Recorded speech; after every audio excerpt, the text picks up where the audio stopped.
Science का important revision है जो आज करेंगे, हीट एंड टेम्परेचर, जो बहुत इम्पोर्टेंट है। तो स्टार्टिंग करते हैं। तो पानी के प्रवाह से क्या होगा? तो पानी के प्रवाह से होगा स्तर में बढ़ेगा या घटेगा। पानी के प्रवाह से स्तर में बढ़ेगा या घटेगा। और ऊष्मा के प्रवाह से क्या होता है? तो टेम्परेचर में क्या होगा? बढ़ेगा और या घटेगा ऊष्मा के प्रवाह से। यहाँ पे पॉइंट दिया गया है कि तापमान के अंतर के कारण क्या होता है? तो ऊष्मा का प्रवाह होता है। तापमान के अंतर के कारण नहीं होता है, ऊष्मा का प्रवाह होता है। यहाँ पे हीट और टेम्परेचर का क्या डिफरेंस दिया गया है तो देखते हैं। तो ऊष्मा एक प्रकार का क्या होता है? तो ऊर्जा होता है। ऊष्मा एक प्रकार का ऊर्जा होता है, जबकि तापमान क्या होता है? तो तापमान का एक मापदंड इकाई होता है। तापमान का एक मापदंड इकाई होता है। ऊष्मा का ऐसा यूनिट क्या होता है? तो ऊष्मा का ऐसा यूनिट जूल होता है, जबकि तापमान का ऐसा यूनिट क्या होता है? तो केल्विन होता है। ऊष्मा का प्रवाह होता है तो ऊष्मा का प्रवाह होता है, और तापमान का प्रवाह नहीं होता। इंपॉर्टेंट पॉइंट है। टेम्परेचर का कोई प्रवाह नहीं होता। पानी है जो भाप के रूप में होता है, किसके कारण? तो हीट के कारण होता है। ठीक है, तो पानी के स्तर भी क्या होता है? तो तापमान के कारण उठता है। पानी के स्तर यानी लेवल उठेगा किसके कारण? तो टेम्परेचर के कारण होता है। तापमान के मापने के लिए प्रयुक्त मापदंड जो जल के लिए दिया गया है, तो सेल्सियस में यानी सेंटीग्रेड या सेल्सियस उससे में होता है। तो पानी के न्यूनतम बिंदु कितना होता है? 0 डिग्री सेल्सियस होता है। और उच्चतम बिंदु वाटर का कितना होता है? 100 डिग्री सेल्सियस, 100 डिग्री सेल्सियस होता है। और बॉडी का टेम्परेचर कितना होता है? तो 37 डिग्री सेल्सियस होता है। और केल्विन में देखेंगे तो वाटर का कितना होता है? 273 केल्विन होता है न्यूनतम बिंदु। केल्विन में 273 न्यूनतम बिंदु है केल्विन का, और हाईएस्ट पॉइंट केल्विन का 373 केल्विन। और बॉडी के कितना हो जाएगा? तो डिग्री सेल्सियस में कहेगा तो 37 डिग्री, और केल्विन में कहेगा तो 310 डिग्री केल्विन होता है। इंपॉर्टेंट पॉइंट है, 310 केल्विन बॉडी का टेम्परेचर होता है। नेक्स्ट है फ़ारेनहाइट। ये फ़ारेनहाइट में मिनिमम पॉइंट कितना होता है? तो 32 डिग्री फ़ारेनहाइट होता है। 32 डिग्री फ़ारेनहाइट होता है न्यूनतम बिंदु। और उच्चतम बिंदु कितना होता है? तो 212 डिग्री फ़ारेनहाइट होता है, उस हाईएस्ट पॉइंट होता है फ़ारेनहाइट का।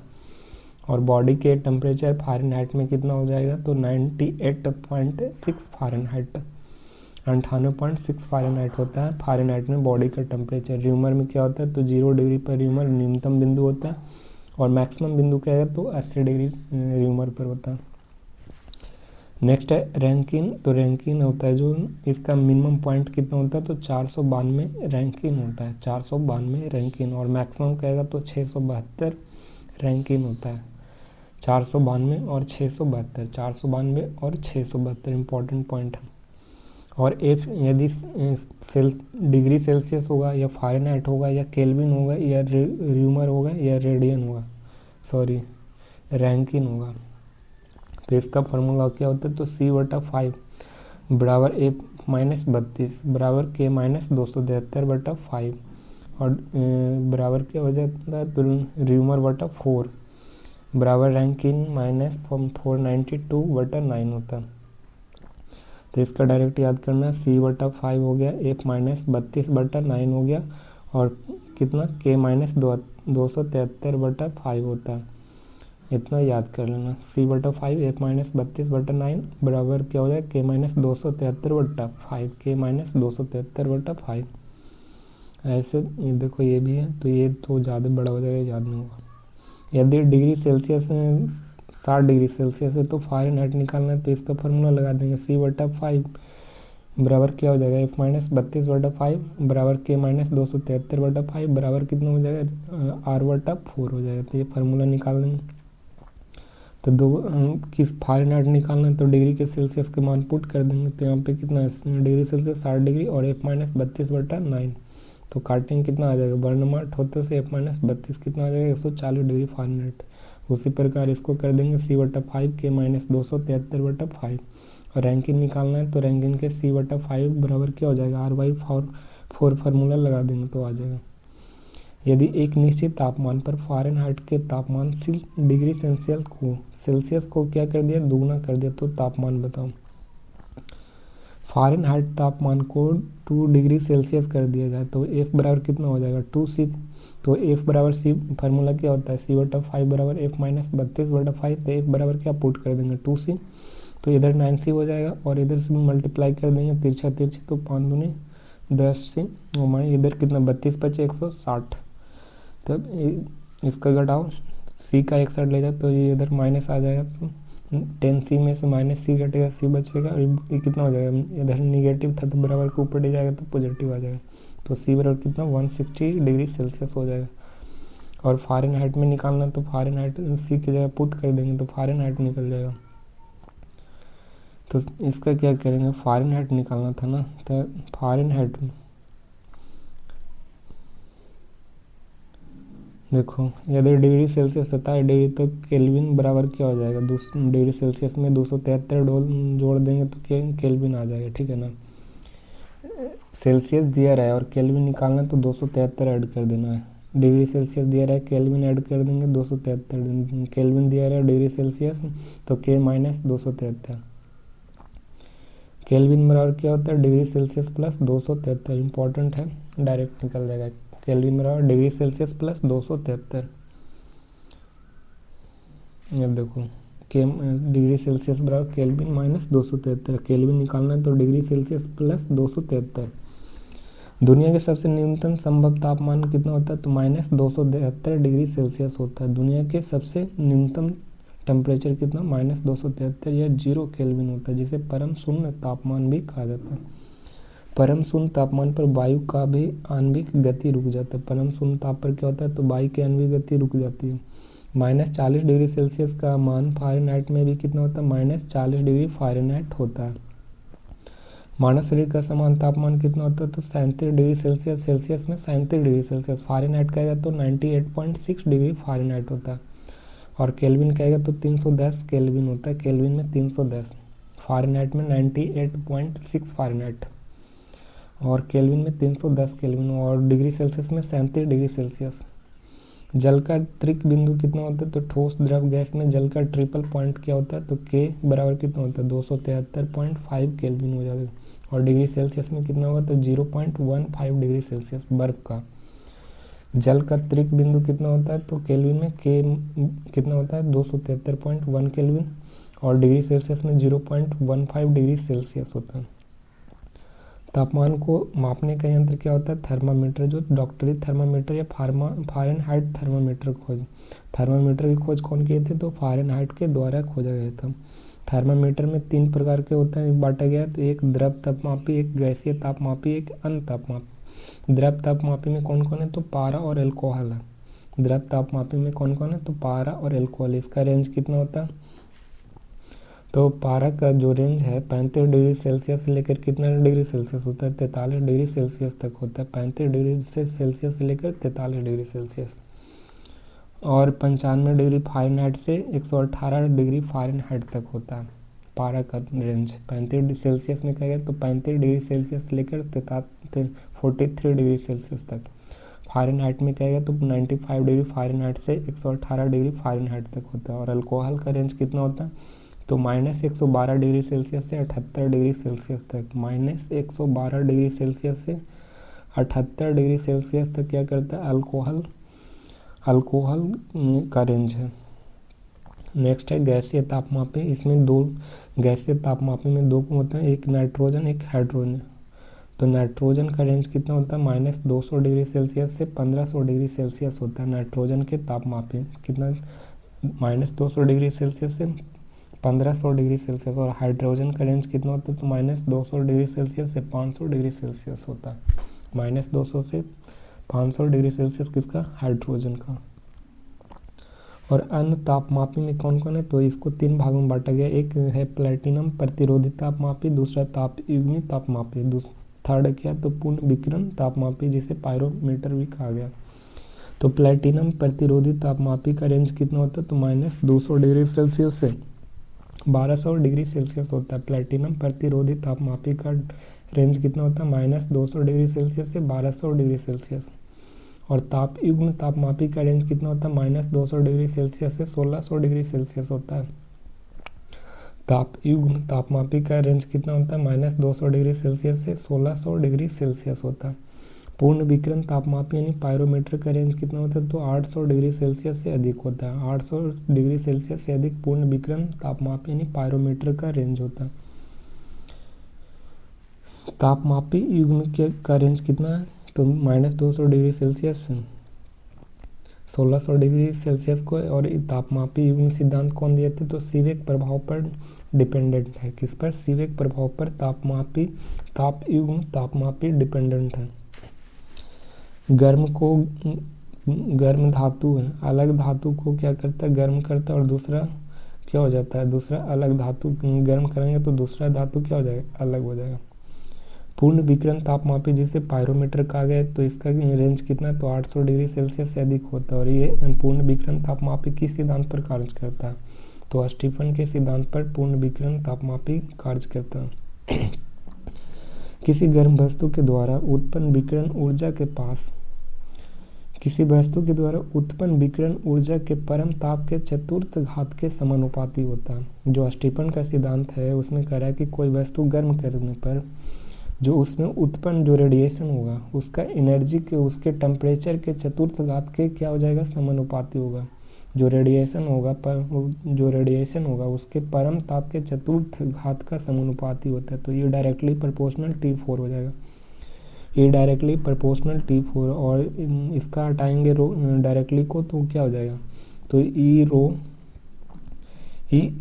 स्टीफन T4 हो जाएगा। तो ये रेडिएशन में कार्य करता है। ई स्टीफन कांस्टेंट T4 हो जाएगा। तो ये क्या है, तो रेडिएशन विकिरण एनर्जी है, और टी क्या है, तो परम तापमान यानी केल्विन में होगा, और रो क्या है, सिग्मा क्या है, तो स्टीफन नियतांक है सिग्मा। और विकिरण के द्वारा क्या होता है, तो सूर्य के तापमान मापा जाता है, तारा के टेम्परेचर मापा जाता है, और चिमनी भट्टे के तापमान मापा जाता है। और दूरी से ही टेम्परेचर को क्या करता है, तो नाप लेता है कौन, तो रेडिएशन के द्वारा। नेक्स्ट है ऊष्मा संचरण की विधि। इसमें ऊष्मा संचरण की 3 विधि दिया गया है। तो इसमें पहला होता है चालन जिसे कंडक्शन कहा जाता है, और दूसरा क्या होता है, संवहन जिसे कन्वेक्शन कहा गया, और थर्ड क्या है, तो रेडिएशन। तो चालन, संवहन, विकिरण, ये ऊष्मा संचरण का 3 विधियाँ। ऊष्मा में क्या होता है, तो अणुओं की गति होती है। ऊष्मा में क्या होता है, अणुओं की गति होती है। इसमें माध्यम की आवश्यकता होती है। चालन में क्या होता है, अणुओं की गति नहीं होता, और जबकि संवहन में अणुओं की गति होता है, और विकिरण में अणुओं की गति नहीं होता है। चालन में अणुओं की गति नहीं होता है और संवहन में अणुओं की गति होता है, और विकिरण में भी क्या होता है, अणुओं की गति नहीं होता है। चालन में माध्यम की आवश्यकता होती है, और संवहन में भी माध्यम की आवश्यकता होती है, लेकिन विकिरण में कोई माध्यम की आवश्यकता नहीं होती है। रेडिएशन में कोई माध्यम नहीं चाहिए, ना ही अणु की गति चाहिए। और संवहन में माध्यम की आवश्यकता होती है, और चालन में भी क्या होती है, माध्यम की आवश्यकता होती है। और नेक्स्ट करा है ठोस। चालन किस में होता है, तो ठोस में होता है, जबकि संवहन द्रव तथा गैस में होती है। संवहन किस में होती है, द्रव तथा गैस में होती है संवहन। चालन ऊष्मा आगे बढ़ेगा, चालन में क्या होता है, तो ऊष्मा आगे बढ़ेगा, जबकि संवहन में भी क्या है, ऊष्मा आगे बढ़ेगा। तीनों में क्या बढ़ेगा, तो चालन रहे या संवहन रहे या रेडिएशन रहे, तीनों में ऊष्मा आगे की ओर बढ़ेगा। और चालन में क्या, लोहा एक सिरा गर्म करने पर दूसरा सिरा अपने आप गर्म हो जाता है। ये चालन के कारण होता है। जब कोई भट्टी में लोहा को गर्म करते हैं तो एक सिरा गर्म करने पर दूसरा सिरा गर्म हो जाती है, किसके कारण, चालन के कारण हो जाती है। और वायुमंडल, पानी, दूध, तेल, हवा आदि को गर्म होना किसके कारण होता है, संवहन के कारण होता है। वायुमंडल हीट हो जाता है, पानी हीट हो जाता है, दूध एवं तेल भी क्या हो जाता है, हीट हो जाता है, हवा ये सब कभी कभी गर्म हो जाती है। तो ये किसके कारण होती है, तो संवहन के कारण होती है। रेडिएशन के कारण क्या होता है, तो सूर्य से पृथ्वी तक ऊष्मा पहुंचाना, और जिसमें क्या रहती है, अवरक्त किरणें रहती है। सूर्य से पृथ्वी तक ऊष्मा पहुंचाती है विकिरण के कारण। इंपॉर्टेंट पॉइंट है। ऊष्मा संचारण सबसे धीमी विधि है, जबकि और रेडिएशन क्या है, ऊष्मा संचारण सबसे तेज होता है। किसमें, ऊष्मा का संचरण किसमें, तो विकिरण में होता है। और ऊष्मा का संचरण सबसे धीमी बोलेगा तो चालन में होता है। फिर का नेक्स्ट पॉइंट है न्यूटन का शीतलन नियम।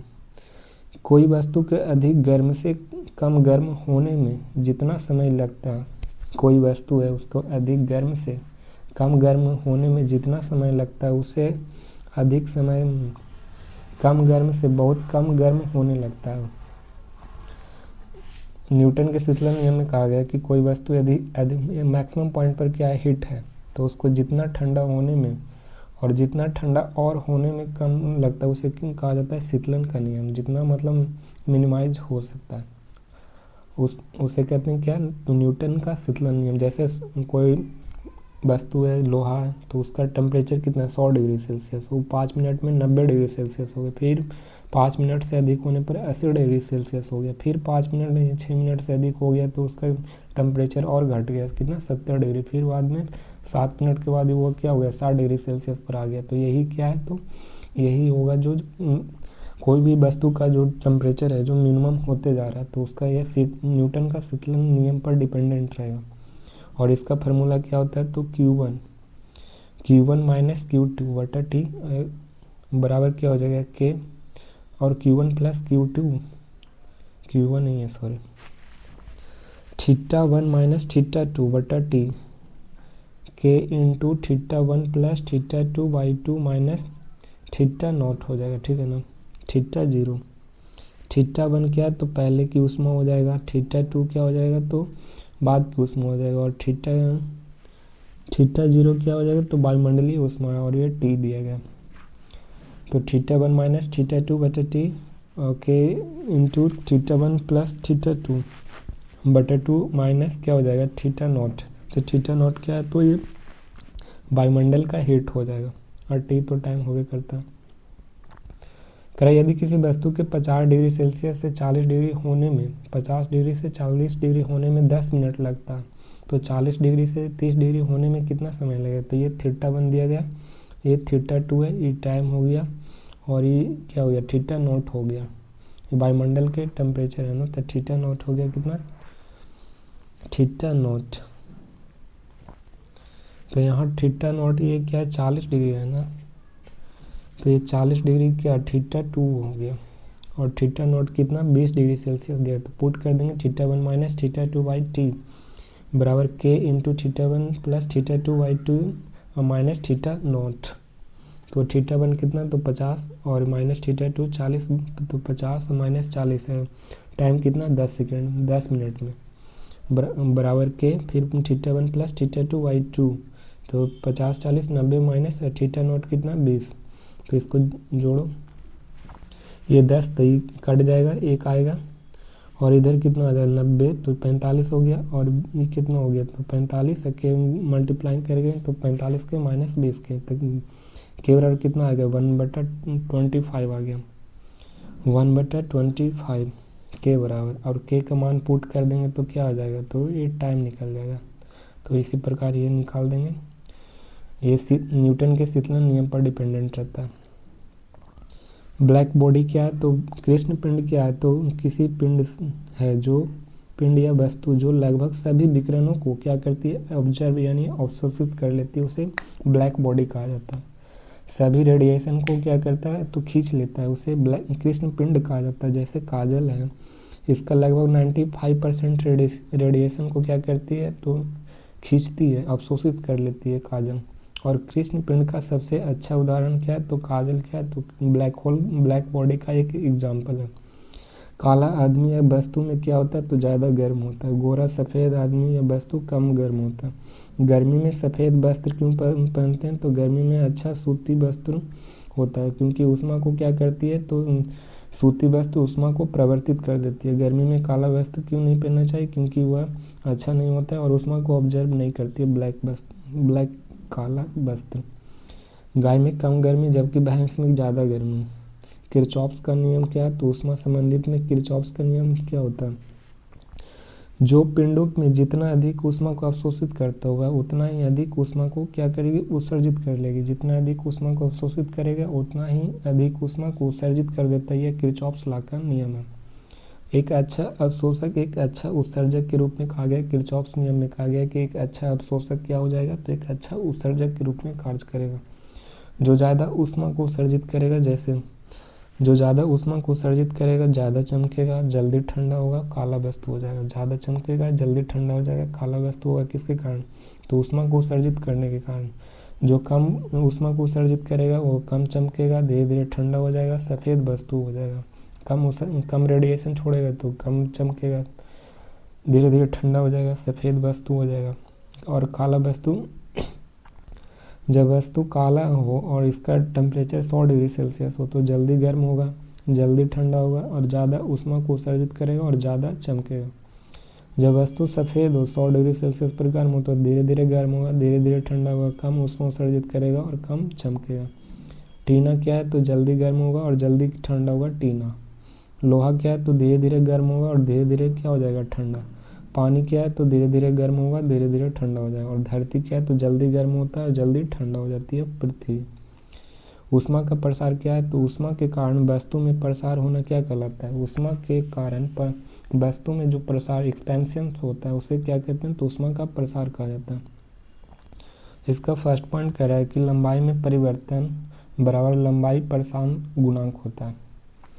तो लंबाई में परिवर्तन लंबाई प्रसार गुणांक होता है, बराबर में होता है, डायरेक्टली प्रोपोर्शनल में होता है। जैसे कोई वस्तु है, इसका लेंथ है और उसका और एक्सपेंशन हो गया, फैल गया, तो डेल्टा एल बराबर क्या होता है? L delta T alpha. तो इसका लंबाई में प्रसार होगा तो कितना हो जाएगा? तो एल एफ क्या है? एल एफ इसका लंबाई में चेंज और एल प्लस डेल्टा एल। तो इसका फॉर्मूला निकालने कितना है? L into 1 plus delta alpha हो जाएगा, अल्फ़ा बीटा गामा। तो ये L into 1 plus delta T alpha, L into 1 plus delta T alpha क्या होता है? तो लंबाई में परिवर्तन होगा, तो ये फार्मूला है। जब क्षेत्रफल में परिवर्तन होता है क्षेत्रीय प्रसार गुणांक बीटा हो जाएगा। तो क्षेत्रफल में क्या हो रहा है? प्रसार हो रहा है ना, तब ये क्या है? तो ये एरिया एक्सपेंशन होगा और एरिया प्लस डेल्टा एम हो जाए, तो area into 1 plus delta T beta हो जाएगा। Area into 1 plus delta T beta इसका क्षेत्रफल में प्रसार के कारण ये फार्मूला बनता है। और जब आयतन में होगा तब क्या हो जाएगा? तो आयतन में क्या? तो volume into 1 plus delta t y gamma हो जाएगा, टी इंटू गामा। ये भी वॉल्यूम हो गया 1 प्लस डेल्टा टी गामा। ये इसका जब क्या वॉल्यूम में एक्सपेंशन होगा तब। तो इसका क्या? एल जब लेंथ में प्रसार होगा तो L into 1 plus delta T alpha हो जाएगा। और जब एरिया में होगा तो area into 1 plus delta T beta हो जाएगा। और जब इसका वॉल्यूम में एक्सपेंशन हो जाए तो b into 1 plus delta t gamma हो जाएगा। और अल्फ़ा का ऐसा यूनिट क्या होता है? तो के इन्वर्स होता है। और बीटा का ऐसा यूनिट क्या होता है? तो के इन्वर्स होता है। अल्फ़ा बीटा गामा तीनों का ऐसा यूनिट के इन्वर्स में होता है। रेखीय प्रसार गुणांक या क्षेत्रीय प्रसार गुणांक तथा आयतन प्रसार गुणांक के रिलेशन दिया गया है, दोनों के तीनों का, रेखीय प्रसार, क्षेत्रीय प्रसार और आयतन प्रसार के। अल्फ़ा बीटा गामा के रेशियो कितना होता है? तो 1:2:3 होता है। अल्फ़ा बीटा गामा कितना होता है? तो 1:2:3। रेल के पटरी में गर्मी में प्रसार होता है तो रेखीय प्रसार के कारण होता है। रेल का पटरी गर्मी में फैल जाती है, किसके कारण? तो रेखीय प्रसार के कारण। धातु का प्लेट में छिद्र होता है तो गर्म करने पर छिद्र बढ़ेगा और क्षेत्रीय प्रसार हो जाएगा। गर्म करेंगे कोई वस्तु को तो क्या हो जाएगा? तो उसका छिद्र बढ़ेगा और क्षेत्रीय प्रसार हो जाएगा। ऑटो कट में क्या हो जाता है? तो ऑटो कट में आयतन का यानी वॉल्यूम का प्रसार हो जाता है। और रेलवे के पटरी में रेखीय प्रसार।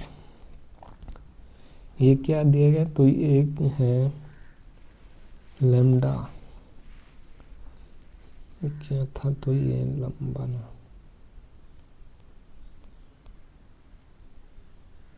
कह रहे अल्फा और बीटा का मान ज्ञात करना है ना। तो अल्फा बीटा 10⁻⁴ के इन्वर्स, तो ये क्षेत्रीय प्रसार दिया गया।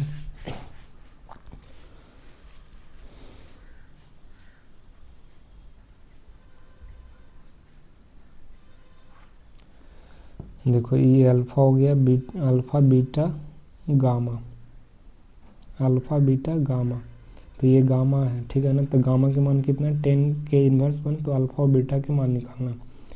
तो जब ये कितना 10 के इन्वर्स, तो अल्फ़ा और गामा का मान ऐसे कितना होता है रेशियो में? तो 1:3 होता है। और यहाँ पे तो 1:3 है अल्फ़ा और गामा का ना, अल्फ़ा और गामा का 1:3 होता है। तो अल्फ़ा के मान अल्फ़ा के मान, यहाँ गामा के मान रख देंगे। तो यहाँ गामा के मान कितना, तो 10 पर पावर k इन्वर्स है, तो इसको इधर जाएगा तो कितना आ जाएगा, तो 3 अल्फ़ा इंटू कितना हो जाएगा 10 इन्वर्स। जब इसको इन्वर्स में है तो इधर लाएंगे तो कितना आ जाएगा, तो 10 पर 1/10 हो जाएगा। तो 3 अल्फ़ा बराबर कितना आ जाएगा, तो 3 अल्फ़ा बराबर 10/3 आ जाएगा। उसी प्रकार बीटा अल्फ़ा की गामा के मान निकालेंगे। यहाँ पे 2 पॉइंट दिए गए, विशिष्ट ऊष्मा धारिता और दूसरा गुप्त ऊष्मा दिया गया, जिसे विशिष्ट ऊष्मा को कहते हैं स्पेसिफिक हीट ऑफ लैपेसिटी कहा जाता है और गुप्त ऊष्मा के लैटेंट हीट कहा जाता है। विशिष्ट ऊष्मा की धारिता में तापमान में परिवर्तन लेकिन अवस्था में परिवर्तन नहीं होता। विशिष्ट ऊष्मा धारिता में क्या होता है, तापमान में परिवर्तन होता है लेकिन उसके अवस्था में कोई चेंज नहीं होता है। जबकि गुप्त ऊष्मा में तापमान में भी परिवर्तन होगा लेकिन अवस्था में परिवर्तन भी दोनों होगा। गुप्त ऊष्मा में क्या होता है, टेम्परेचर भी चेंज होगा और उसका वस्तु की अवस्था भी चेंज हो जाएगा, लेकिन विशिष्ट ऊष्मा में केवल क्या रहेगा, तो टेम्परेचर चेंज होगा, अवस्था चेंज नहीं होगा। और नेक्स्ट पॉइंट कह रहा है कि एकांक द्रव्यमान के तापमान को 1 डिग्री सेल्सियस बढ़ाने के लिए आवश्यक ऊष्मा को ही विशिष्ट ऊष्मा धारिता कहा जाता है। एकांक द्रव्यमान के तापमान को 1 डिग्री सेल्सियस को बढ़ाने के लिए आवश्यक ऊष्मा को क्या कहते हैं, तो विशिष्ट ऊष्मा धारिता कहा जाता है। 1 डिग्री सेल्सियस को बढ़ाने के लिए जितना भी आवश्यक ऊष्मा होते हैं उसे क्या कहते हैं, तो विशिष्ट ऊष्मा धारिता कहा जाता है। और विशिष्ट ऊष्मा धारिता और विशिष्ट ऊष्मा का फार्मूला क्या हो जाता है, तो Q बराबर ms थीटा हो जाता है। Q बराबर क्या हो जाता है, ms थीटा। Q बराबर ms थीटा। Q क्या है, तो हीट है, m क्या है, तो मास है, s क्या है, तो स्पेसिफिक हीट लैपेसिटी है, कैपेसिटी है, s क्या है, तो विशिष्ट ऊष्मा कैपेसिटी, और थीटा क्या है, तो टेम्परेचर है। तो Q बराबर क्या हो जाएगा, तो ms थीटा। और लैटेंट हीट यानी गुप्त ऊष्मा बराबर क्या हो जाता है, तो Q बराबर ml हो जाता है। Q क्या है, तो हीट है, और m क्या है, तो मास, और l क्या है, तो लैटेंट हीट, तो Q बराबर ml हो जाता है। और लैटेंट हीट का ऐसा यूनिट क्या होता है, तो जूल केजी इनवर्स होता है। लैटेंट हीट का ऐसा यूनिट जूल केजी इनवर्स। और CGL में क्या हो जाएगा, CGS यूनिट में लैटेंट हीट का कैलोरी ग्राम इनवर्स हो जाता है। कैलोरी ग्राम इनवर्स किसका है, तो लैटेंट हीट का ऐसा यूनिट CGS यूनिट क्या है, तो कैलोरी ग्राम इनवर्स। और ऐसा यूनिट क्या है लैटेंट हीट का, तो ऐसा यूनिट जूल केजी इनवर्स हो जाएगा। और यहाँ पे विशिष्ट ऊष्मा धारिता का ऐसा यूनिट कितना दिया गया, तो जूल केजी इनवर्स के इनवर्स। जूल केजी इनवर्स के इनवर्स किसका हो जाएगा, तो ये हो जाएगा किसका, विशिष्ट गुप्त ऊष्मा को, विशिष्ट ऊष्मीय धारिता को, विशिष्ट ऊष्मीय धारिता को इसका ऐसा यूनिट क्या है, जूल केजी इनवर्स के इनवर्स हो जाएगा। CGS यूनिट क्या होगा, तो कैलोरी ग्राम इनवर्स और सेंटीग्रेड इनवर्स हो जाएगा। कैलोरी ग्राम इनवर्स C इनवर्स हो जाएगा। कैलोरी ग्राम इनवर्स C इनवर्स किसका, तो विशिष्ट ऊष्मा धारिता का क्या हो जाएगा, तो CGS यूनिट हो जाएगा। 1 जूल बराबर कितना, तो 4200 जूल केजी इनवर्स के इनवर्स हो जाएगा। 1 जूल बराबर कितना, 4200 जूल केजी इनवर्स के इनवर्स। और बर्फ का जो विशिष्ट ऊष्मा धारिता कितना है, तो 2100 है, 2100 जूल केजी इनवर्स के इनवर्स। और जल का CGS में बता रहा है, तो 1 कैलोरी ग्राम C इनवर्स हो जाएगा। और बर्फ का 0.5 कैलोरी ग्राम C इनवर्स बन हो जाएगा। ये CGS यूनिट है। और जबकि यहाँ पे जल का CGS यूनिट में 540 कैलोरी ग्राम हो जाएगा। और बर्फ का 80 कैलोरी ग्राम इनवर्स हो जाता है बर्फ का। 100 ग्राम पानी का न्यूमेरिकल है। 100 ग्राम पानी को 50 डिग्री सेल्सियस से 60 डिग्री सेल्सियस तक गर्म करने में लगा ऊष्मा का मान बताएं। तो लगा ऊष्मा के मान बताना, तो ये क्या है, तो ऊष्मा धारिता है, विशिष्ट ऊष्मा धारिता है। तो Q बराबर क्या हो जाता है, ms थीटा हो जाता है। तो m के मान कितना, 100 ग्राम, s कितना है, तो स्पेसिफिक हीट कितना है, तो 50 डिग्री सेल्सियस से 60 डिग्री सेल्सियस हो जाता है। तो ये कितना, तो 10 में कितना डिफरेंस हो रहा है, 10 का। और यहाँ पे थीटा कितना है, थीटा तो दिया नहीं है, तो इसका 1 मान लेते हैं। एटमॉस्फेरिक प्रेशर कितना होता है, 1, तो ये कितना आ जाएगा, 1000 कैलोरी हो जाएगा। 50 डिग्री, 1000 ग्राम पानी में 1000 ग्राम पानी, तो पानी का कितना होता है स्पेसिफिक हीट, तो 1 मान के चलते हैं तो कितना 1 हो गया, और 100 गुने 1 गुने 10 कितना हो जाएगा, तो 1000 कैलोरी क्या हो जाएगा, तो उसमें धारिता हो जाएगा। विशिष्ट उसमें धारिता सबसे अधिक किस में होता है, तो हाइड्रोजन गैस में, और उसके बाद क्या हो जाती है, जल की होती है। विशिष्ट ऊष्मा सबसे अधिक किस में, तो हाइड्रोजन गैस में, उसके बाद जल में होती है। खाना बनाने वाले बर्तन विशिष्ट ऊष्मा धारिता को कम होना चाहिए तथा चालकता ज़्यादा होना चाहिए। खाना बनाने वाले बर्तन होते हैं उसको विशिष्ट ऊष्मा धारिता क्या होनी चाहिए, तो कम होना चाहिए। खाना बनाने वाला बर्तन होता है उसका विशिष्ट ऊष्मा धारिता कम होना चाहिए, और चालकता क्या होना चाहिए, तो ज़्यादा होना चाहिए। जैसे देखो -10 डिग्री सेल्सियस है और 0 डिग्री सेल्सियस हो रहा है, तो ये चेंज हो रहा है इसका टेम्परेचर। तो 100 डिग्री सेल्सियस ग्राम उतना ही था, लेकिन स्पेसिफिक हीट क्या है, सेम है, और यहाँ पे 0 डिग्री, तो ये चेंज नहीं हो रहा है, तो ये क्या है, तो 100 ग्राम 0 डिग्री सेल्सियस था और बाद में भी 0 डिग्री सेल्सियस, तो ये क्या है, तो ये लेटेंट हीट हो जाएगा।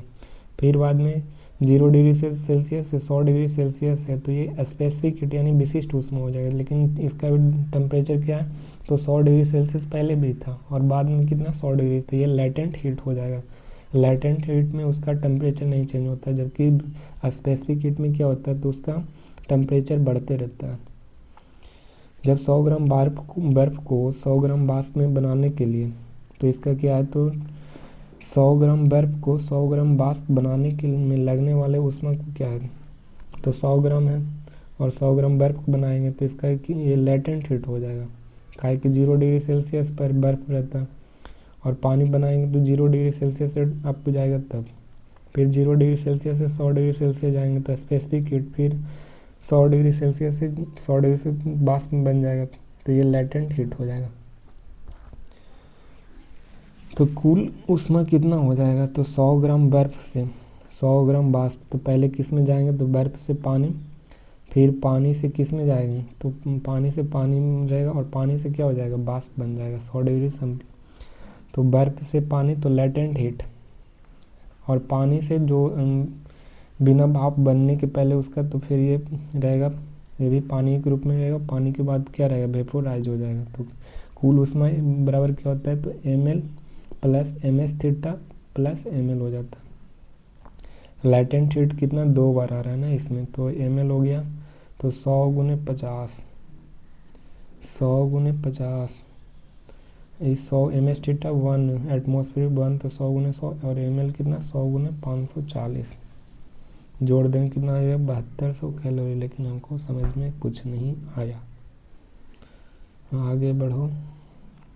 ऊष्मा गति का नियम दिया गया है, तो इसमें ऊष्मा गति के शून्यमान नियम में क्या है, तो यदि ए का तापमान बी के तापमान के बराबर होता है, शून्यमान नियम में कहा गया है कि ए का तापमान होता है जो बी के तापमान, और बी के तापमान है जो सी के तापमान, और ए के तापमान का सी के तापमान बराबर हो, तो ये शून्यमान नियम कहा जाता है। ए के तापमान बी के बराबर हो और बी का तापमान सी के बराबर हो, तथा ए के तापमान सी के तापमान के बराबर होता है, ये ऊष्मा गति के शून्यमान नियम कहा जाता है। ऊष्मा गति के पहला नियम कहता है कि यदि किसी वस्तु को ऊष्मा देते हैं तो आंतरिक ऊर्जा में वृद्धि होता है और बाह्य कार्य का संपादन होता है। यदि किसी वस्तु को ऊष्मा देंगे यानी हीट देंगे तो आंतरिक कार्य में क्या होगा, तो आंतरिक ऊर्जा में वृद्धि होगा और बाह्य कार्य का संपादन होगा। ये न्यूटन का शीतल ऊष्मा का पहला नियम कहा जाता है, जिसमें आंतरिक कार्य का वृद्धि हो और बाह्य कार्य का संपादन हो। यह शीतलन का ऊर्जा का ना ऊष्मा गतिकी का पहला नियम कहा जाता है और इसमें ऊर्जा संरक्षण के सिद्धांत का पालन करती है। ऊष्मा गति का पहला नियम किसको पालन करती है, तो ऊर्जा संरक्षण के सिद्धांत का पालन करती है। और दूसरा कह रहा है कि किसी मशीन की क्षमता 100% नहीं हो सकता है। ऊष्मा गति के दूसरा नियम में कहा गया है कि किसी मशीन का गति 100% नहीं हो सकता है। और ऊष्मा गति के थर्ड नियम में कहा गया है कि किसी वस्तु के टेम्परेचर परम शून्य तापमान के करीब हो तो उसका एंट्रोपी मान स्थिर हो जाता है और इस पर गैस का अणु क्या बन जाएगा, तो क्रिस्टल के रूप में बन जाएगा। ऊष्मा गति के थर्ड लॉ में कहा गया है कि तापमान किसी वस्तु का तापमान परम शून्य तापमान के करीब हो तो उसका एंट्रोपी मान क्या हो जाता है, तो स्थिर हो जाता है। तापमान कितना परम शून्य के तापमान के करीब रहेगा तो उसका एनट्रोपी मान कांस्टेंट में हो जाएगा, और इस पर गैस के अणु क्या रहेगा तो क्रिस्टल के रूप में बन जाता है। ये ऊष्मागति के थर्ड नियम में कहा गया। बंद कमरे से पंखा चलने पर कमरा का तापमान क्या हो जाता है तो बढ़ जाएगा। जो बंद कमरे में पंखा चलेगा तो उसका टेम्परेचर बढ़ जाएगा। रेफ्रिजरेटर के दरवाजे में कमरे में खोल देने पर कमरे की तापमान धीरे धीरे क्या हो जाएगा, बढ़ेगा। रेफ्रिजरेटर में यदि उसका दरवाज़ा क्या रहेगा तो खोल देंगे तो उसका रूम का टेम्परेचर बढ़ जाएगा। रेफ्रिजरेटर में सामान 4 डिग्री सेल्सियस पर सुरक्षित रहता है। कितना डिग्री सेल्सियस? 4 डिग्री सेल्सियस पर सामान सुरक्षित रहता है रेफ्रिजरेटर में। फ्रीजर में सबसे ऊपरी भाग में जमा किया जाता है। तो ऊपरी भाग तो रहवे करता है। तरंग और क्या तो तरंग और ध्वनि, wave and sound important point है। तरंग वेव क्या तो एक विक्षोभ में जो किसी माध्यम में या निर्वात में ऊर्जा को एक स्थान से दूसरे स्थान तक ले जाते हैं उसे तरंग कहते हैं। किसी माध्यम में या निर्वात में ऊर्जा को एक स्थान से दूसरे स्थान तक ले जाते हैं उसे तरंग कहते हैं। किसी माध्यम में उत्पन्न विक्षोभ को क्या कहते हैं तो किसी माध्यम में उत्पन्न विक्षोभ होगा तो उसे तरंग कहते हैं। तरंग दो भागों में बांटा गया, एक यांत्रिक तरंग में और दूसरा अयांत्रिक तरंग में, जिसे यांत्रिक तरंग को मैकेनिकल वेव कहा जाता है और अयांत्रिक तरंग को नॉन मैकेनिकल वेव कहा जाता है। यांत्रिक में क्या होता है तो माध्यम की आवश्यकता होती है, बिना मीडियम के यहाँ मैकेनिकल वेव नहीं जा सकती। जबकि अयांत्रिक तरंगें क्या होती है तो इसमें माध्यम की कोई आवश्यकता नहीं होती। यांत्रिक तरंग निर्वात में नहीं चल सकती है, जबकि अयांत्रिक नॉन मैकेनिकल वेव होती है जो निर्वात में चल सकता है। निर्वात में अमैकेनिकल वेव चलेगा, नॉन मैकेनिकल। और इसमें विद्युत चुम्बकीय तरंग कुल कितने होते हैं? 7 होते हैं। अयांत्रिक तरंग में विद्युत चुम्बकीय तरंग टोटल कितने होते हैं? 7 होते हैं। और जबकि यांत्रिक तरंग में तरंग कितने होते हैं तो 2 होते हैं। एक अनुप्रस्थ होता है, दूसरा अनुदैर्ध्य होता है। अनुप्रस्थ को ट्रांसवर्स वेव कहा जाता है और अनुदैर्ध्य को लॉन्गिट्यूडिनल वेव कहा जाता है। अनुदैर्ध्य को अनुप्रस्थ में तरंग गति क्या होती है तो लंबवत होती है जो ऊपर अप डाउन करती है, और अनुदैर्ध्य तरंग होती है जो समांतर के रूप में आगे पीछे करते रहती है। और ये शीर्ष क्या है तो ये तरंग है और इसका टॉप पॉइंट है और ये लोएस्ट पॉइंट है। टॉप पॉइंट को शीर्ष कहा जाता है और नीचे वाला को गर्त कहा जाता है। और अनुदैर्ध्य में एक मिनिमम रहेगा उसे विरलन और अधिकतम रहेगा तो उसे संपीड़न कहा जाता है। विरलन हवा का दाब कम के कारण होता है। विरलन हवा का दाब कम रहेगा तो विरलन होगा, और हवा का दाब अधिकतम होगा तो संपीड़न होगा। हवा का दाब अधिक रहेगा तो संपीड़न होगा, और विरलन में क्या होता है तो हवा का दाब कम होता है। अनुदैर्ध्य तरंग में एग्जाम्पल कौन कौन आएगा तो स्प्रिंग का कंपन, ध्वनि का कंपन भी क्या किस में आता है तो अनुदैर्ध्य में आता है। जल के अंदर ध्वनि की गति, तो जल के अंदर ध्वनि की गति करेगा अनुदैर्ध्य तरंग के द्वारा। और पानी के सतह पर ध्वनि की गति अनुप्रस्थ। दीवार में बंधा रस्सी की गति तो ये अनुप्रस्थ तरंग है। दीवार में जब बंधा रस्सी उसका मोशन करता है तो ये अनुप्रस्थ है। पानी की सतह पर ध्वनि की गति क्या होती है तो अनुप्रस्थ तरंग होती है। और यहाँ पे दिया गया है क्वालिटी यूनिट और सिंबल्स दिया गया है। तरंगदैर्ध्य का वेवलेंथ कहा जाता है, इसे मीटर या एंगस्ट्रम में हम मापते हैं तरंगदैर्ध्य को, और इसे लैम्डा के द्वारा डिनोटेड किया जाता है। तरंग की संख्या और क्या होता है तो 1/मीटर होता है, और इसे मीटर इनवर्स इसका यूनिट है तरंग की संख्या के, और एन में डिनोटेड करते हैं। आवृत्ति को फ्रीक्वेंसी कहा जाता है और ऐसा यूनिट हर्ट्ज होता है, इसे स्मॉल एफ के द्वारा डिनोटेड किया जाता है। आवर्तकाल जिसे टाइम पीरियड कहा जाता है, इसको सेकेंड में इसका ऐसा यूनिट है आवर्तकाल को, और इसे कैपिटल टी के द्वारा डिनोटेड किया जाता है। और चाल को स्पीड कहा जाता है, और स्पीड का क्या होता है तो मीटर पर सेकेंड होता है, और इसका डिनोटेड किया जाता है बी से। और बी बराबर क्या होता है तो तरंग के चाल बराबर क्या होता है तो एफ इंटू लेमडा होता है। बी बराबर एफ इंटू लेमडा, और लेमडा बराबर क्या होता है तो तरंगदैर्ध्य। जब इसको यहाँ रखेंगे तो क्या हो जाएगा तरंगदैर्ध्य। इसको जब फ्रीक्वेंसी निकालेंगे तब क्या हो जाएगा भी बराबर क्या होता है तो आवृत्ति गुणा तरंगदैर्ध्य, और तरंगदैर्ध्य बटा आवर्तकाल कहा जाता है। आयाम क्या होता है तो एम्पलीट्यूड, इसे मीटर में मापते हैं और इसका ए से डिनोटेड किया जाता है एम्पलीट्यूड को। और तीव्रता या इंटेंसिटी क्या है तो इसको इंटेंसिटी का यूनिट क्या है तो वाट बटे मीटर स्क्वायर होता है, इंटेंसिटी का वाट बटे मीटर स्क्वायर होता है। और ये क्या λ/2 होता है। इंटेंसिटी क्या होता है, तो नोड के बीच की दूरी की आधी होती है। नोड के बीच की दूरी क्या होता है, तो λ/2 होता है। नेक्स्ट है नोड। नोड ये हो गया, अरे यार क्या हो गया, नोड हो गया। और एक है इंटरनोड। नोड एवं इंटरनोड के बीच की दूरी कितना होता है, तो λ/4 होता है। नोड में बीच की दूरी कितना होता है, λ/2, और इंटरनोड का आएगा तो λ/4 हो जाएगा। नेक्स्ट है वेवलेंथ तरंग है जो दिया गया, तो इसके लैम्डा द्वारा क्या करते हैं, डिनोटेड किया जाता है लैम्डा के द्वारा किसे, वेवलेंथ को। दो लगातार शीर्ष या दो लगातार गर्त के बीच की दूरी को क्या कहते हैं, तरंगदैर्घ्य यानी वेवलेंथ कहा जाता है। दो लगातार गर्त हो, दो लगातार शीर्ष हो, उसका बीच की दूरी को वेवलेंथ कहा जाता है। ऐसा यूनिट वेवलेंथ का एंगस्ट्रम होता है।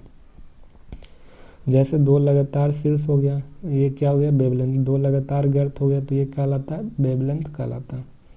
नोट 1 एंगस्ट्रम बराबर कितना होता है, 10⁻⁻10 मीटर। और 1 सेंटीमीटर में करना है तो 1 एंगस्ट्रम बराबर कितना हो जाएगा, -10⁻⁻ सेंटीमीटर।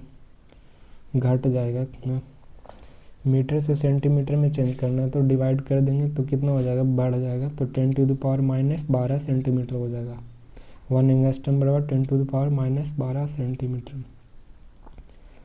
वेव नंबर क्या है, तो 1 मीटर में जितना तरंगदैर्घ्य होता है उसे तरंग संख्या कहलाता है। 1 मीटर में जितना तरंगदैर्घ्य होगा वह क्या कहलाता है, तरंग संख्या कहलाता है। एन बराबर क्या होता है, तो एन को डिनोटेड किया जाता है नंबर ऑफ वेव से, तो 1 मीटर बटा लैम्डा हो जाएगा इसका फार्मूला, 1 बटा लैम्डा। जैसे देखो यहाँ से गया, ये गर्त हो गया तो यहाँ से तो कितना लैम्डा लैम्डा लैम्डा, तरंग की संख्या कितना हो गया, 3 हो गया। यहाँ से ये पॉइंट 1 2 3, तो तरंग की संख्या कितना हो गया, 3 हो गया। तरंग की संख्या नंबर ऑफ वेवलेंथ। फ्रीक्वेंसी क्या, तो फ्रीक्वेंसी यानी आवृत्ति। 1 सेकेंड में जितनी बार कंपन करेगा उसे फ्रीक्वेंसी कहा जाता है। 1 सेकेंड में जितना बार कंपन करें, और एक बराबर क्या होता है, तो 1/t, और इसका ऐसा यूनिट क्या हो जाता है, हर्ट्ज होता है। टाइम पीरियड जिसे आवर्तकाल कहा जाता है, तो एक दोलन पूरा करने में लगे समय अंतराल को आवर्तकाल कहते हैं। और आवर्तकाल का ऐसा यूनिट क्या होता है, तो सेकेंड होता है। और टी बराबर क्या होता है, 1/f हो जाता है। टी बराबर 1/f। नेक्स्ट है एम्पलीट्यूड यानी आयाम। दोलन करने वाले वस्तु अपने ही माध्य स्थिति से महत्तम विस्थापन को क्या कहते हैं, माध्य स्थिति से महत्तम विस्थापन को एम्पलीट्यूड कहा जाता है। किसी वस्तु के माध्य स्थिति से महत्तम यानी मैक्सिमम डिस्प्लेसमेंट को क्या कहते हैं, तो एम्पलीट्यूड कहा जाता है। आयाम का मात्रक मीटर में, और इसे ए से डिनोटेड किया जाता है। आयाम का मात्रक क्या होता है, मीटर में मापा जाता है, और इसे एम्पलीट्यूड को ए से डिनोट किया जाता है। नेक्स्ट है नॉन मैकेनिकल वेव। और नॉन मैकेनिकल वेव में क्या होता है, इसमें कोई माध्यम की आवश्यकता नहीं होता, और ये निर्वात में गमन कर सकती है। और इसमें टोटल विद्युतीय चुंबकीय तरंग कितना होती है, तो 7 होती है। नॉन मैकेनिकल में माध्यम की आवश्यकता नहीं होती। और 7 कौन कौन होते हैं, तो ये देखेंगे। पहला क्या है पॉइंट दिया गया, तो विद्युतीय चुंबकीय तरंग, इलेक्ट्रॉनिक मैग्नेटिक वेव। वैसे तरंग जिनके संचरण के लिए माध्यम की आवश्यकता नहीं होती है उसे विद्युतीय चुंबकीय तरंग कहा जाता है। इसमें कोई माध्यम की आवश्यकता नहीं होती है। सभी विद्युत चुंबकीय तरंग अनुप्रस्थ तरंग होते हैं। सभी विद्युत चुंबकीय तरंग क्या होते हैं, अनुप्रस्थ होते हैं, क्योंकि इसका कण दिशा के लंबवत कंपन करता है। विद्युतीय चुंबकीय तरंग क्या होते हैं, तो अनुप्रस्थ होते हैं। अनुप्रस्थ में क्या होता है, तो लंबवत में क्या करती है, तो कंपन करती है। विद्युतीय चुंबकीय तरंग की खोज कौन किए थे, तो विद्युतीय चुंबकीय तरंग की खोज मैक्सवेल के द्वारा खोजा गया था। और विद्युतीय चुंबकीय तरंग की चाल प्रकाश की चाल के बराबर होता है। यानी प्रकाश की चाल कितना होता है, तो 3 × 10⁸ मीटर पर सेकंड होता है। प्रकाश विद्युत चुंबकीय तरंग तथा अनुप्रस्थ तरंग दोनों होता है। प्रकाश विद्युतीय चुंबकीय तरंग तथा अनुप्रस्थ तरंग दोनों होता है। लाइट हो गया या विद्युत चुंबकीय तरंग हो गया, तो तथा अनुप्रस्थ तरंग दोनों होता है।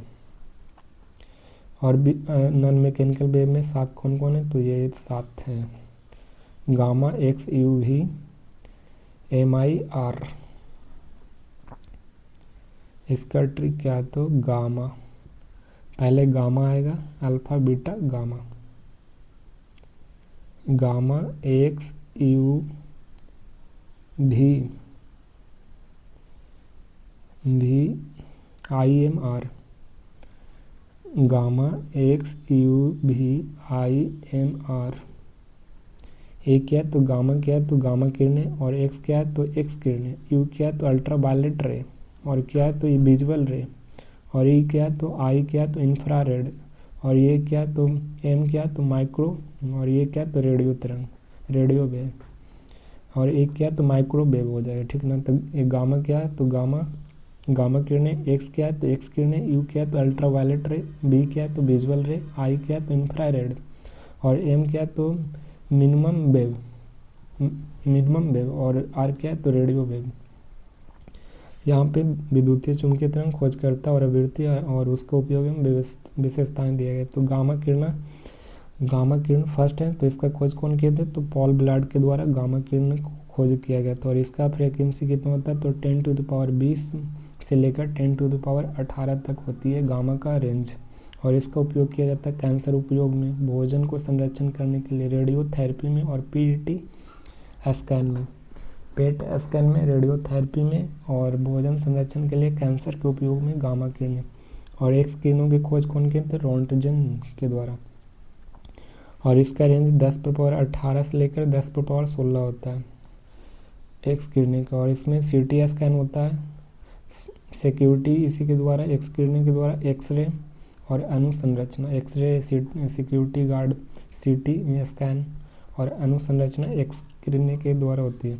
परावैंगनी किरणें में क्या होती है, तो परावैंगनी किरणें की खोज रिटर के द्वारा किया गया था, और अल्ट्रावायलेट रेज का जो रेंज है 10⁻16 से लेकर 10⁻14 होता है, 10⁻16 से लेकर 10⁻14। इसका फॉर्जरी डॉक्यूमेंट के जांच करने के लिए, यानी फॉल्स डॉक्यूमेंट है उसका जांच करने के लिए अल्ट्रावायलेट रेज का प्रयोग किया जाता है, और अल्ट्रावायलेट सूक्ष्म जीव नष्ट करने में होता है।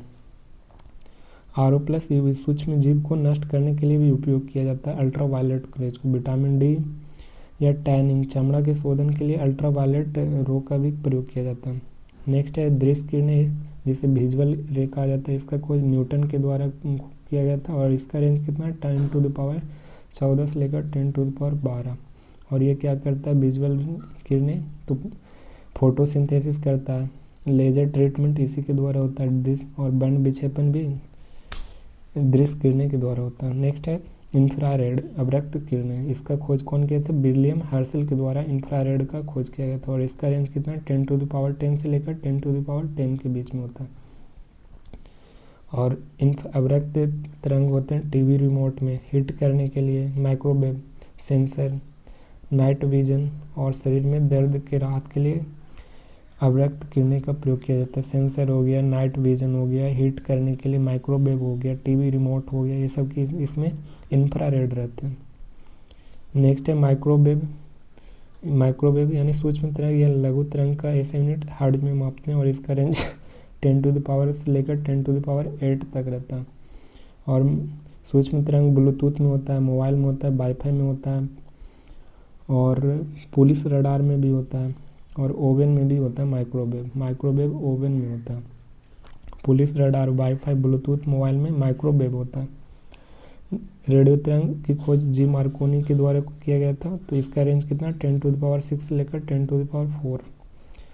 इसका उपयोग किया जाता है DSM, FM, TV, satellite, telescope, walkie talkie, radar के लिए। वॉकी टॉकी में क्या होता है, तो रेडियो तरंग होता है। सैटेलाइट में भी रेडियो तरंग, FM, TV, टेलीस्कोप में इस में रेडियो तरंग होता है। रडार का फुल फॉर्म क्या होता है, तो रेडियो डिटेक्शन एंड रेंजिंग होता है। रेडियो डिटेक्शन एंड रेंजिंग, यदि कोई वस्तु के वायुयान, रॉकेट इत्यादि की स्थिति एवं गति के पता लगाने के लिए रडार का यूज किया जाता है। सोनार का फुल फॉर्म क्या होता है, तो साउंड नेविगेशन एंड रेंजिंग होता है। और समुद्र में छुपा हुआ किसी वस्तु को ढूंढने में मदद करती है सोनार। नोट में इंपॉर्टेंट पॉइंट कहा गया है कि निर्वात में सभी विद्युत चुंबकीय तरंग की चाल प्रकाश की चाल के बराबर होती है। विद्युतीय चुंबकीय तरंग की चाल क्या हो जाएगी, तो प्रकाश के चाल के बराबर होती है, परंतु माध्यम में उनका चाल क्या हो जाएगा, भिन्न हो जाएगा। करें निर्वात में विद्युतीय चुंबकीय तरंग की चाल प्रकाश के चाल के बराबर हो जाएगा, लेकिन निर्वात में रहेगा यदि कोई माध्यम में होगा तो उसका चाल क्या हो जाएगा, दोनों का भिन्न हो जाएगा। नेक्स्ट यहाँ पे अवरक्त किरणें दिया गया, तो अवरक्त किरणें में कौन कौन आता है, ये दृश्य किरणें हो गया। और दृश्य किरणें में विजुअल कौन किया था, विजुअल रे कि न्यूटन के द्वारा, और बर्न विक्षेपण हुआ। इसका तरंगदैर्घ्य कितना होता है विजुअल रेंज का, तो 3900 एंगस्ट्रम से लेकर 7800 एंगस्ट्रम होता है। और नैनोमीटर में कहेगा तो 390 नैनोमीटर से लेकर 780 नैनोमीटर होता है, 390 से 780। और इसका जो बर्न विक्षेपण होता है इसका बैजानिया पिनहाला, बैजानिया पिनाला। तो बैजा से क्या, बैगनी, जामुनी, निहाला से नीला, हरा से हरा, पी से पीला, ना से नारंगी, लाल। और जैसे नीचे बढ़ेंगे तो इसका क्या हो जाएगा, नीचे बढ़ने पर इसका सबसे ज़्यादा अवरक्त किरणें लाल, सबसे ज़्यादा अवरक्त किरणें होगा किसका, लाल का, विजुअल रेंज लाल का। और प्रवैग्नि बैगनी का होगा, सबसे अधिक प्रवैग्नि बैगनी का। और तरंगदैर्घ्य नीचे जाने पर तरंगदैर्घ्य क्या हो जाएगा, घटेगा। सबसे ज़्यादा तरंगदैर्घ्य किसका होता है, तो लैम्डा सबसे तरंगदैर्घ्य नीचे जाने पर बढ़ेगा, ठीक सॉरी घटेगा। सबसे ज़्यादा तरंगदैर्घ्य कितना किसका होता है, लाल का होता है। और वेग क्या हो जाएगा, अब बढ़ेगा क्या, तो नीचे से ऊपर लाल से नीचे बैगनी की तरफ जाएंगे तो आवृत्ति बढ़ेगा, एनर्जी बढ़ेगा, प्रकीर्णन बढ़ेगा, विचलन बढ़ेगा, अपवर्तन बढ़ेगा। तो इम्पोर्टेंट पॉइंट है, लाल से नीचे बैगनी की तरफ जाएंगे तो आवृत्ति, ऊर्जा, प्रकीर्णन, विचलन और अपवर्तन क्या हो जाएगा, बढ़ेगा। आगे बढ़ो, यहाँ पे साउंड है, तो साउंड कह रहा है कि ध्वनि अनुदैर्घ्य तरंग है। ध्वनि में क्या होता है, अनुदैर्घ्य तरंग। अनुदैर्घ्य किसमें होता है, यांत्रिक तरंग को कहा जाता है। और ध्वनि में अनुदैर्घ्य तरंग है, विवर्तन गुण पाया जाता है इसमें, ध्वनि में विवर्तन गुण। ध्वनि जल के सतह पर अनुप्रस्थ रहता है और इसमें ध्रुवन का गुण नहीं पाया जाता है। ध्वनि जल के सतह पर क्या रहता है, तो अनुप्रस्थ तरंग रहता है और ध्रुवन का गुण नहीं पाया जाता। ध्रुवन के गुण लाइट में पाया जाता है। ध्वनि जल के अंदर पर होता है तो अनुदैर्घ्य होता है, और इसमें ध्वनि में विस्पंदन का गुण होता है, विस्पंदन। इसमें माध्यम की आवश्यकता नहीं होता। निर्वात में ध्वनि के चाल क्या होते हैं, तो शून्य होता है निर्वात में ध्वनि के चाल। और वायु में ध्वनि के चाल 332 मीटर पर सेकंड होता है, वायु में। निर्वात में शून्य। ध्वनि का वेग सबसे ज़्यादा ठोस में होता है, उसके बाद सबसे ज़्यादा ठोस में और सबसे कम गैस में, और बीच में मीडियम में रहेगा, द्रव में। ध्वनि एक माध्यम से दूसरे माध्यम में जाती है तो वेग एवं तरंगदैर्घ्य बदल जाते हैं। ध्वनि एक माध्यम से दूसरे माध्यम में जाएगा तो क्या चेंज हो जाएगा, तो वेग और तरंगदैर्घ्य बदल जाते हैं, परंतु फ्रीक्वेंसी चेंज नहीं होगा। वेग और तरंगदैर्घ्य क्या हो जाएगा, चेंज हो जाएगा, लेकिन आवृत्ति कभी नहीं चेंज होगा ध्वनि में एक माध्यम से दूसरे माध्यम में जाने पर। और जल का जो ध्वनि की गति कितना, 1498 मीटर पर सेकंड होता है, इम्पॉर्टेंट है। समुद्री जल का 1531 मीटर पर सेकंड होता है, और लोहा का 51 30 मीटर पर सेकंड होता है, और स्टील का 59-60, सबसे ज़्यादा क्रोमियम का होता है। निकेल का कितना, 60-40, निकेल का 60-40 मीटर पर सेकंड। और सबसे ज़्यादा एल्युमिनियम का होता है, 64-20 होता है, इसका 64-20 मीटर पर सेकंड से गति करता है ध्वनि एल्युमिनियम में। 64-20, निकेल में 60-40, निकेल में 60-40, एल्युमिनियम में 64-20, स्टील में 59-60, और लोहा में 51-30। समुद्र जल में 1531, समुद्र जल में 1531 और जल में 1498। आवृत्ति, ध्वनि की आवृत्ति के आधार पर 3 भागों में बांटा गया है। एक अपस्रव जिसे इंफ्रासोनिक वेव कहा जाता है, एक स्रव हो गया जो ऑडिबल साउंड है, तीसरा अल्ट्रासोनिक वेव जो प्रसर्व कहलाता है। आवृत्ति 20 हर्ट्ज से कम क्या होता है, तो अपस्रव कहा जाता है। 20 हर्ट्ज से कम होगा तो इंफ्रासोनिक यानी अपस्रव कहा जाता है। ये भूकंप के समय उत्पन्न होता है, अपस्रव भूकंप के समय, और इसे सुनता है कुत्ता, बिल्ली, सांप, ये सब सुन सकता है। कुत्ता, बिल्ली, सांप इंफ्रासोनिक को सुन सकता है, जबकि ये श्रव्य ध्वनि क्या है, तो ये ऑडिबल साउंड कहा गया है। इसका आवृत्ति 20 हर्ट्ज से 20,000 हर्ट्ज से कम होगा, 20 से 20,000 तक होता है, और मनुष्य द्वारा सुनी जा सकती है ऑडिबल साउंड। अल्ट्रासोनिक साउंड यानी प्रसर्व ध्वनि, इसका रेंज होता है 20,000 से इसका 2000 हर्ट्ज से 20,000 हर्ट्ज तक होता है और अल्ट्रासोनिक का, और इसका गाल्टन नामक वैज्ञानिक के द्वारा सर्वप्रथम उत्पन्न किया गया था, गाल्टन ने। और चमगादड़ उत्पन्न करता है तो अल्ट्रासोनिक वेव उत्पन्न करता है। प्रसर्व तरंग का उपयोग चिमनी भट्टी को कालिख हटाने के लिए किया जाता है। प्रसर्व का सोनार के द्वारा, सोनार में भी प्रसर्व यानी अल्ट्रासोनिक वेव यूज किया गया, अल्ट्रासोनिक वेव सोनार में।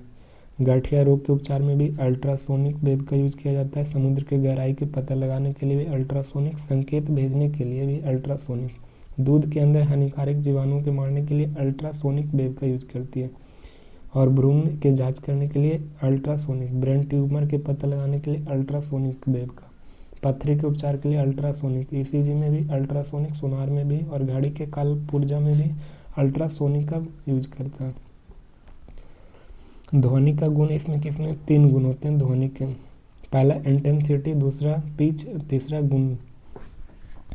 ध्वनि के 3 गुण होते हैं इसमें। पहला में तीव्रता होगा, दूसरा तारत्व होगा, और थर्ड क्या होता है तो गुणता होगा यानी क्वालिटी होगा। तीव्रता क्या है तो इंटेंसिटी क्या कहलाता है तो ध्वनि के धीमा अथवा तेज सुनाई देना इंटेंसिटी कहलाता है। ध्वनि की तीव्रता आयाम पर डिपेंड रहता है। ध्वनि की तीव्रता किस पर, आयाम पर डिपेंड रहता है। आयाम डायरेक्टली प्रोपोर्शनल ए स्क्वायर होता है। आयाम डायरेक्टली प्रोपोर्शनल आई से क्या होता है तो इंटेंसिटी, ए से क्या होता है एम्पलीट्यूड। ध्वनि की तीव्रता का मात्रक डेसिबल होता है। ध्वनि की तीव्रता क्या होता है डेसिबल होता है। WHO ने 45 डेसिबल तक ध्वनि हानिकारक नहीं होता, 45 डेसिबल तक ध्वनि हानिकारक नहीं होता। 75 डेसिबल से अधिक ध्वनि स्वास्थ्य के लिए क्या होता है तो हानिकारक होता है। 75 डेसिबल से अधिक ध्वनि का क्या होता है तो हानिकारक होता है 75 डेसिबल। 85 डेसिबल से अधिक होने पर बहरा होने की संभावना रहती है। 85 डेसिबल, 75 डेसिबल ध्वनि स्वास्थ्य के लिए हानिकारक। WHO ने 45 डेसिबल को हानिकारक नहीं माना। और 150 डेसिबल से ज़्यादा सुनेगा तो पागल या मृत्यु हो जाएगा 150 डेसिबल। नेक्स्ट है पिच यानी तारत्व। ध्वनि का मोटा या पतला होना यह किस पर डिपेंड करता है तो पिच पर यानी तारत्व पर डिपेंड करता है। ध्वनि के तारत्व है जो आवृत्ति पर निर्भर करता है। और लकड़ी, कोयला, मच्छर तारत्व की मैक्सिमम होता है। लकड़ी, कोयला, मच्छर का पिच क्या होता है तो मैक्सिमम होता है। लड़का का तारत्व कम होता है और लड़की के तारत्व अधिक होता है। क्वालिटी यानी गुणता। ध्वनि की तीव्रता तथा तारत्व समान रहने पर भी ध्वनि में अंतर कर पाना क्या कहलाता है तो तीव्रता, और तरत्व में अंतर कर पाना ही क्या कहलाता है तो गुणता कहलाता है। तीव्रता और तरत्व के समान रहने पर भी ध्वनि में अंतर को ही गुणता कहलाती है। तीव्रता और तरत्व में डिफरेंस को ही गुणता कहलाता है। और अलग अलग व्यक्तियों के आवाज़ में अंतर होता है। गायकों की आवाज़ में अंतर होता है, परिचितों की आवाज़ में अंतर पाना, वाद्य यंत्रों की आवाज़ में अंतर कर पाना, ये गुणता कहलाती है। यहाँ पे ध्वनि के वेग को प्रभावित करने वाले कारक कौन कौन है तो टेम्परेचर बढ़ेगा तो वेग बढ़ेगा, आर्द्रता यानी ह्यूमिडिटी बढ़ेगा तो वेलोसिटी बढ़ेगा, प्रत्यास्थता भी बढ़ेगा तो वेग बढ़ेगा, घनत्व बढ़ेगा तो वेग घट जाएगा, घनत्व बढ़ेगा तो वेग घट जाता है, अनुभार बढ़ेगा तो वेग घट जाएगा, अनुभार भी बढ़ेगा तो वेग घट जाएगा, अनुभार और घनत्व बढ़ेगा तो वेग क्या हो जाता है घट जाता है। दाब बढ़ने या घटने से वेग में कोई परिवर्तन नहीं होता, नो चेंज होता है। जब दाब बढ़ेगा या घटेगा तो वेग में कोई परिवर्तन नहीं होगा। सबसे अधिक एवं सबसे कम ध्वनि को वेग किस में होगा तो सबसे अधिक एवं सबसे कम, तो सबसे कम किस में हो जाएगा तो इसमें देखो ध्वनि के तारत्व भी बराबर क्या होता है B directly proportional to under root T, भी directly proportional under root T होता है। तो 1 डिग्री टेम्परेचर बढ़ाने पर वायु में ध्वनि का वेग बढ़ जाता है 61 सेंटीमीटर पर सेकंड से 0.61 मीटर सेकंड से बढ़ता है। भी क्या है तो ध्वनि का वेग है और इसका 1/√m क्या है तो अनुभार है। तो भी बराबर under root m।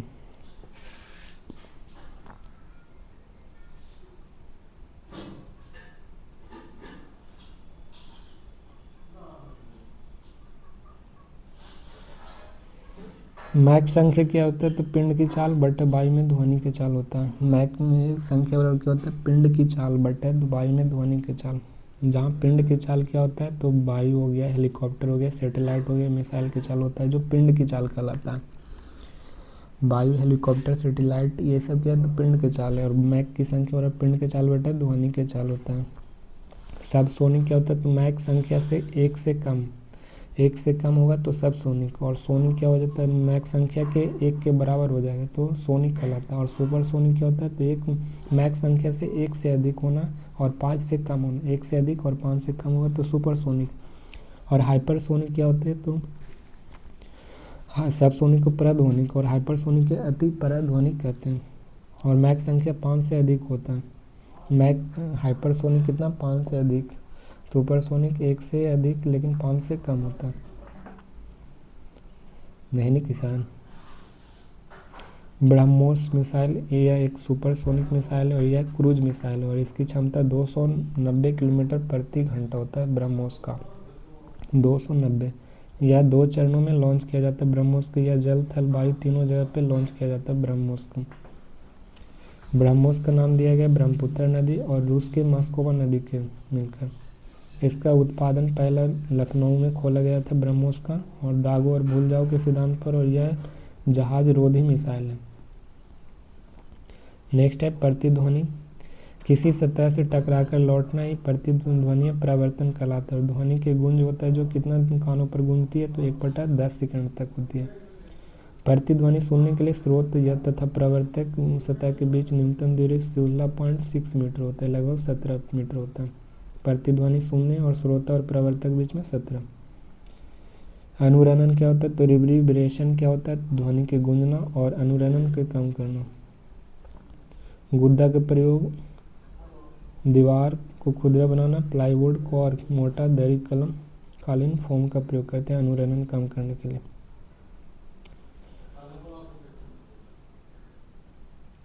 Green muffler क्या है? तो परियोजना तथा एकॉस्टिक विजन ध्वनि से संबंधित है। परियोजना तथा एकॉस्टिक विज्ञान ध्वनि से संबंधित है ग्रीन मफलर। लीजिए आपका फोन है। हेलो, हाँ, नमस्ते अंकल। पूछ रही कह रहे थे ना। हाँ बोलिए। हम तो ताइयो बोले थे कि जिनको जिनको देखना है कुल चल आइए एक साथ। तो बोल रहे थे कि देखने के लिए जाएंगे 2 लड़का से। तो हम कह रहे हैं कि फिर है कि 17 तारीख से धागा गड़ा जाएगा। तो पैसा लीजिए बोले थे तो हम बोले कि एतवार के पहुंचा देंगे। संडे को? हाँ, शनिचर का निकालेंगे। नहीं, हम सोच रहे थे ना कि एक बार सामने सामने देख लेते तो उस मूवी ने मतलब बाद में नहीं कुछ बोलती ना हम भी कुछ बोलते। एरा से कौन दिक्कत है आपको? तो आइए, कब आइए? कल? कल आइए। अच्छा, आपको बताएंगे, ठीक है ना। बताइएगा ना, निश्चित बोलिए। आइएगा कल रहता है लेकिन टाइम दिया जाएगा। और नहीं तो फिर घर में कोई आदमी नहीं ना है, दुगो तो बुतरवे है, वो पढ़ने चल जाता है काम। आई सब तो पढ़ने चल जाता रहता है। 8 बजे लगी आ जाइएगा तो ठीक है। अब कहे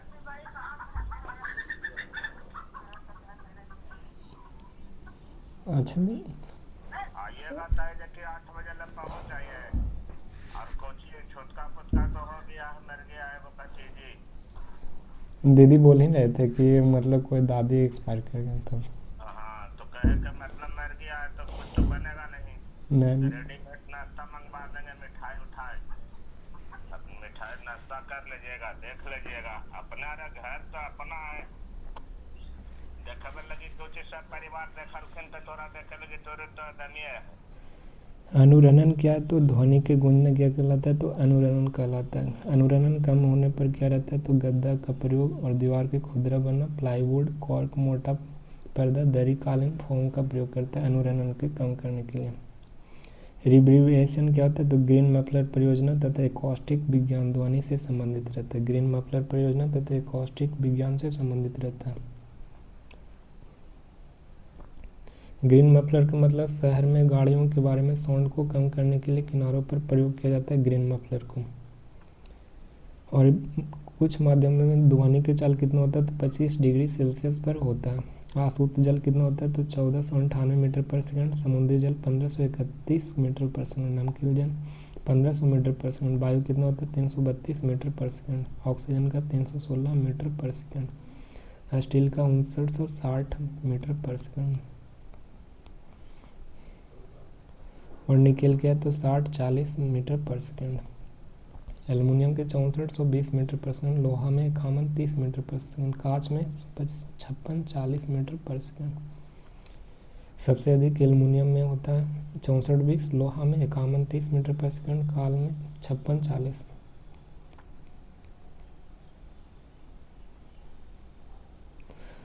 जब दो अलग अलग वस्तुओं के कंपन की आवृत्ति बराबर हो जाती है तो वह एक साथ अधिक आयाम से कंपन करने लगती है।